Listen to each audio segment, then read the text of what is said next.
In today's video, I'm going to show you how to delete a Base44 project step by step, safely and quickly. If you've got a project you no longer need, deleting it can help keep your workspace clean and organized. This is a simple process, but I'll walk you through every click so you can do it without confusion. And if this tutorial helps you out, go ahead and hit that like button and subscribe for more easy software tutorials just like this. Alright, let's jump in. First, log into your Base44 account and choose the app or project you want to remove.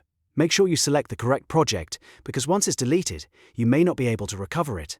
After selecting the project, go to its dashboard. This is where you'll find all the main controls and settings for that app. From the dashboard, look for the Settings option and click it. In the Settings menu, choose App Settings. This section contains the configuration options for your project, including advanced actions like deletion. Now scroll down carefully until you find the danger zone. Base44 places critical actions like deletion in this section, so you can clearly see the risk before continuing.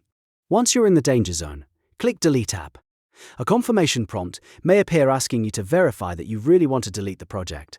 Take a moment to double-check that you've selected the right app, then confirm the deletion if prompted. After that, Base44 will begin removing the project from your account.